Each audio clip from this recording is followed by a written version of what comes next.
کی خدمت کرتا تھا. بخاری شریف میں ہے یہ، صحیح بخاری میں. تو آقا علیہ السلام نے پوچھا وہ بچہ یہودی آیا کرتا تھا تو وہ نہیں آیا ایک دو دنوں سے. تو صحابہ کرام نے عرض کیا یا رسول اللہ صلی اللہ علیہ وآلہ وسلم وہ بیمار ہے کافی زیادہ اس لیے نہیں آیا. تو آقا علیہ السلام نے فرمایا چلو اس کے گھر چلتے ہیں، اس کی عیادت کرتے ہیں. وہ معروف حدیث ہے، ہر کتاب میں یہ پڑھا تھا. واحد جب تفسیر ابن کثیر کو میں نے ایک خاص آیت کے تحت جب اس مقام پر پڑھا، انہوں نے بہت سی احادیث کو جمع کیا، تو میں نے پہلی مرتبہ زندگی میں تفسیر ابن کثیر میں یہ حدیث ان الفاظ کے ساتھ پڑھی جو حافظ ابن کثیر نے روایت کی. خدمت کرتا تھا، مگر کیا خدمت کرتا تھا یہ بخاری شریف میں یا دیگر کتب حدیث میں تصریح میری نظر سے نہیں گزری تھی. یہ حافظ ابن کثیر کا عقیدہ دیکھیں اور عشق رسول دیکھیں اور ادب رسول. انہوں نے جو روایت لی مسند احمد بن حنبل کے حوالے سے، یہ پہلی مرتبہ میں نے وہاں پڑھی. بعد میں پھر اسی وقت میں مسند احمد بن حنبل اٹھائی اور پھر میں نے مسند احمد بن حنبل میں تلاش کی اور پھر اصل مسند امام احمد بن حنبل سے پھر حوالہ لگا لیا. مگر مسند امام احمد بن حنبل تک اس روایت کے لیے مجھے حافظ ابن کثیر نے پہنچایا. انہوں نے لکھا، اس روایت کو لیا حافظ ابن کثیر نے، اور بھی لے سکتے تھے. انہوں نے لیا کہ وہ جو یہودی لڑکا خدمت کرتا تھا وہ کرتا کیا تھا، حضور کے وضو کے لیے لوٹے بھرتا اور مجلس میں حضور کے جوڑے نالین اٹھا کے گود میں رکھتا تھا، حضور کے جوڑے اٹھاتا تھا. خدمت یہ تھی کہ حضور کے جوڑے اٹھاتا تھا، نالین مصطفیٰ اٹھاتا تھا. جب اتار دیتے تو اٹھا لیتا نالین مصطفیٰ. جب آقا علیہ السلام مجلس سے اٹھ کے جانے لگتے تو حضور کو پہنا دیتا جوڑے. انہوں نے خدمت لکھ دی کہ وہ حدیث کی روایت میں کہ وہ یہودی لڑکا حضور کے جوڑے اٹھاتا تھا، لوٹے بھرتا تھا وضو کے اور جوڑے اٹھاتا تھا. یہ خدمت اور نوکری تھی. آگے پھر جب وہ علیل ہو گیا تو آقا علیہ السلام پوچھنے کے لیے تشریف لے گئے.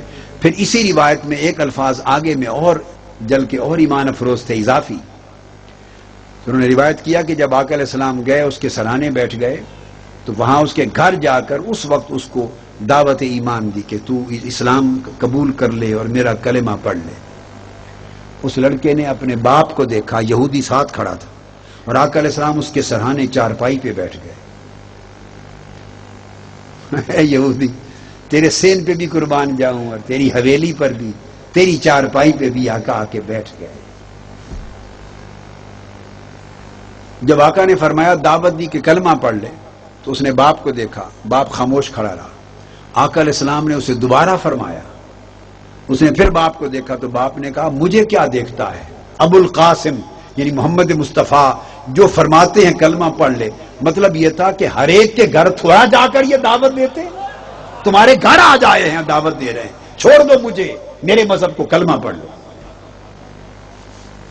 کلمہ پڑھ لیا تو آقا علیہ السلام جب باہر نکلے تو اس کی روح قفس انصری سے پرواز کر گئی.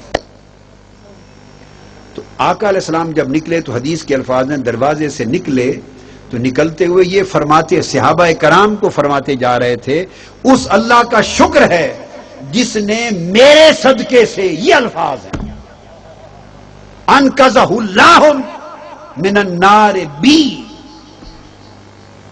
جس اللہ نے میرے صدقے سے، میرے وسیلے سے اس کو دوزخ سے نکال دیا اور دوزخ سے بچا دیا. تو آقا علیہ السلام نے خود اپنے وسیلے کا دوزخ سے نکل کے بچ جانے کے اوپر اپنے وسیلے کا، اپنے صدقے کا کہ میرے صدقے سے اس کو دوزخ سے بچا لیا، اپنی زبان مبارک سے لفظ استعمال کیا. حافظ ابن کثیر بہت عقیدے والے ہیں. اسی طرح یہ روایت بھی میں نے زندگی میں پہلی بار شیخ الحدیث صاحب اور مفتی صاحب تفسیر ابن کثیر میں پڑھی، پھر میں نے اصل کتاب نکالی. وہ بخاری شریف کی، مسلم شریف کی حدیث جو کثرت کے ساتھ آئی ہے. جب آقا لوگوں کی تو آپ جوش میں آ کے فرمانے لگے سلونی اما شئتم، آج پوچھ لو مجھ سے جو پوچھنا ہے، سلونی اما شئتم. تو ایک شخص کھڑا ہوا، اس نے کہا پھر آج دریائے علم جوش میں ہے، تو لوگ اس کو کہتے تھے یہ حرام زادہ ہے، یعنی یہ حلالی نہیں ہے، لوگ اس کو تانا دیتے تو اس نے کہا میں اپنا مسئلہ ہی حل کرا لوں. اس نے پوچھا بھائی یا رسول اللہ من ابھی بتائیں میرا باپ کون ہے, اصل میں کس کا نطفہ ہوں؟ فرمایا ابو کا حذافہ, تم حذافہ کے بیٹے ہو. ایک اور شخص کھڑا ہوا, حضور پوچھتے تھے سلونی اما شئتم, آج پوچھ لو مجھ سے جو پوچھنا ہے. ایک اور کھڑا ہوا, اس نے کہا میرا باپ کون ہے؟ آپ نے فرمایا ابو کا سالم مولا شیبہ, شیبہ کا آزاد کردہ غلام سالم اس کے بیٹے ہو. ایک کھڑا ہوا اور شخص, یا رسول اللہ بتا دیں میرا ٹھکانہ مرنے کے بعد کیا ہوگا؟ دوزخ جنت. فرمایا مقعدک فی النار, تیرا ٹھکانہ دوزخ ہوگا. منافق ہوگا نا کوئی. معروف حدیث ہے جو بخاری مسلم میں آئی ہے. اس پر بعض اہل علم یہ بحث کرتے ہیں اور یہ اس کا معنی بیان کرتے ہوئے انہیں یہ مغالطہ ہو جاتا ہے, وہ دور کر دوں. وہ سمجھتے ہیں کہ یہ سلونی اما شئتم سے مراد یہ تھا کہ احکام شریعت کے بارے میں جو پوچھنا ہے پوچھ لو. یہ حضور کے علم کی جو وسعت ہے اور اللہ پاک نے جو وسیع علم عطا کر کے بھیجا ہے وہ احکام شریعت کا ہے. علم آخرت ہے, علم شریعت ہے, علم احکام ہے. یہ ایک اختراع ہے, من گھڑت تصور ہے جو حدیث میں نہیں ہے معاذ اللہ, بلکہ حدیث پر الزام ہے. اس لیے کہ آگے دیکھیں کہ صحابہ نے سوال کیا کیے ہیں. اگر تو سوال کیے ہیں شریعت کے مسئلے پوچھے ہیں تو پھر تو یہ بات درست لگتی ہے. وہ تو پوچھ رہے ہیں کہ میں نطفہ کس کا ہوں, کوئی پوچھ رہا ہے میرا اصل باپ کون ہے, کوئی پوچھ رہا ہے مرنے کے بعد ٹھکانہ کیا ہوگا. یہ احکام شریعت پوچھے جا رہے ہیں.